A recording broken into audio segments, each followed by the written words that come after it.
জাবির ইবনে সামুরা রাদিয়াল্লাহু তাআলা আনহু বলেন, সাইদান নবী সাল্লাল্লাহু আলাইহি ওয়াসাল্লাম আল মিম্বার, রাসূল সাল্লাল্লাহু আলাইহি ওয়াসাল্লাম মসজিদে নববীর মিম্বারে আরোহণ করলেন। ফাকালা আমিন আমিন আমিন, তিনবার তিনি আমিন বললেন, আমিন আমিন আমিন। ফালাম্মা নাযালা সুইলা আন যালিক, যখন নেমে আসলেন জিজ্ঞেস করা হলো, রাসূল সাল্লাল্লাহু আলাইহি ওয়াসাল্লাম আপনি আমিন আমিন আমিন বললেন, এমন তো করতে দেখি না কখনো, কেন বললেন? ফাকালা, রাসূল সাল্লাল্লাহু আলাইহি ওয়াসাল্লাম বললেন, আতানি জিবরিলু, জিব্রাইল একটু আগে আমার কাছে এসেছে। ওয়াকাল, এবং বলেছে, রহিমা আনফুমরিইন আদরাকা রমাদানা ফালাম ইউগফার লাহ, ওই ব্যক্তির ধ্বংস হোক যে রমাদান পেল কিন্তু নিজের জীবনের গুনাহ ক্ষমা করাতে পারল না। কুল আমিন, আমাকে আমিন বলতে বলা হলো, ফাকুলতু আমিন, আমি বললাম আমিন।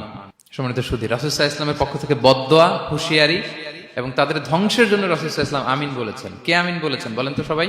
স্বয়ং রাসূলুল্লাহ সাল্লাল্লাহু আলাইহি ওয়াসাল্লাম বলেছেন আমিন। এবার কি একটু ভয় লাগতেছে? এতক্ষণ তো খুব হোপফুল ছিলাম আমরা, এখন কেমন মনে হচ্ছে আপনাদের বলেন? রমাদান পেলাম কিন্তু মুক্তি নিশ্চিত করতে পারলাম না, ক্ষমাপ্রাপ্ত বান্দাদের যে লিস্ট ওখানে নিজের নাম তুলতে পারলাম না, তাদের জন্য ধ্বংস। এবং এই বদদোয়া করে স্বয়ং রাসূলুল্লাহ সাল্লাল্লাহু আলাইহি ওয়াসাল্লাম বলেছেন আমিন। তো এই দোয়া তো সুনিশ্চিতভাবে আল্লাহ তাআলার কাছে কবুল। এই ব্যাপারটা কিন্তু খুবই ভয়ঙ্কর। It's a reminder for me and for all of you. আমরা যেন আমাদের প্রত্যেক কাজের মধ্য দিয়ে রমাদানে এটা ভাবি যে আমি ক্ষমাপ্রাপ্ত বান্দাদের অন্তর্ভুক্ত হতে পারলাম কিনা, এই রমাদানে ইবাদতের মধ্য দিয়ে আমি আল্লাহর ক্ষমা, মুক্তি, জাহান্নাম থেকে মুক্তি নিশ্চিত করতে পারলাম কিনা, এটা কিন্তু আমাদেরকে বারবার খেয়াল রাখতে হবে।